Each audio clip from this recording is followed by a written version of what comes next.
வணக்கம் நண்பர்களே. இன்னைக்கு நம்ம என்ன வீடியோ பார்க்க போறோம்னா, தன் பேச்சை கேட்காத மகனை வீட்டை விட்டு அனுப்பிய தாய். இந்த கதையை தான் நம்ம பார்க்க போறோம். வாங்க வீடியோக்குள்ள போகலாம்.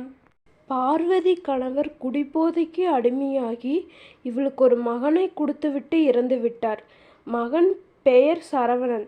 கணவர் இறந்த பிறகு பார்வதிக்கு வயிற்று பிழப்பிற்கு என்ன செய்வதென்று தெரியாமல் கூலி வேலைக்கு செல்ல ஆரம்பித்தாள்.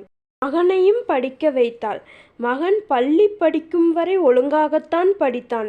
கல்லூரி சேர்ந்த பின்னர் நண்பர்களுடன் சேர்ந்து குடிப்பழக்கத்திற்கு அடிமையானான்.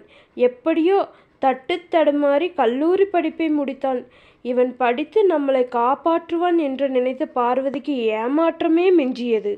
கல்லூரி படிப்பு முடிந்ததும் சரவணனுக்கு பார்வதியே சாப்பாடு போட்டாள். சரவணன் ஒரு வேலைக்கும் போகாமல் ஊரை சுற்றி கொண்டே இருந்தான். கோபம் தலைக்கேறிய பார்வதிக்கு என்ன செய்வதென்றே தெரியவில்லை. இவனும் தன் கணவரைப் போல் ஆகிவிடுவானோ என்ற பயத்தில் எல்லா அம்மாவும் நினைப்பதைப் போல கல்யாணம் செய்து வைத்தால் எல்லாம் சரியாகிவிடும் என்று சரவணனுக்கு தன் சொந்தத்திலேயே ஒரு பெண்ணை பார்த்து கல்யாணம் செய்து வைத்தாள். கல்யாணம் பண்ண ஆரம்பத்தில் இருவரும் மகிழ்ச்சியாகத்தான் இருந்தார்கள்.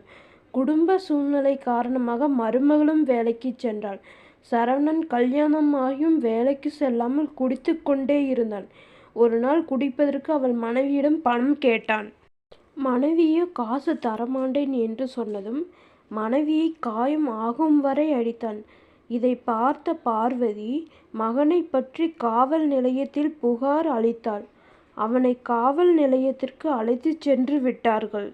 ஒரு நாள் மாமியாரும் மருமகளும் கடை வீதிக்கு சென்றார்கள். அங்கு இவர்களைப் போல் கணவனை இழந்து ஒரு பெண் குழந்தையுடன் கஷ்டப்படுவதை பார்த்தார்கள். இருவரும் ஒரு முடிவை எடுத்தார்கள்.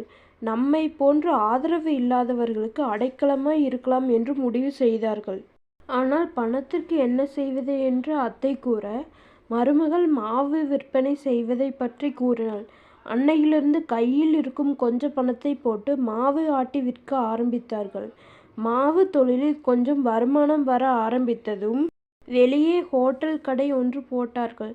அதிலும் வருமானம் வரவும் தன்னை போல ஆதரவு அற்றவர்களை தன் தொழில்களில் கூட சேர்த்து கொண்டார்கள். இப்போ பல இடங்களில் உணவு விடுதிகளை ஆரம்பித்து தன்னை போல ஆதரவு அற்றவர்களுக்கு ஆசிரமம் ஒன்று கட்டி இருவரும் அவர்களுக்காகவே வாழ ஆரம்பித்தார்கள். இந்த சேனலில் வர்ற வீடியோ உங்களுக்கு பிடிச்சிருந்தா ப்ளீஸ் சப்ஸ்கிரைப் மை சேனல். நன்றி, வணக்கம்.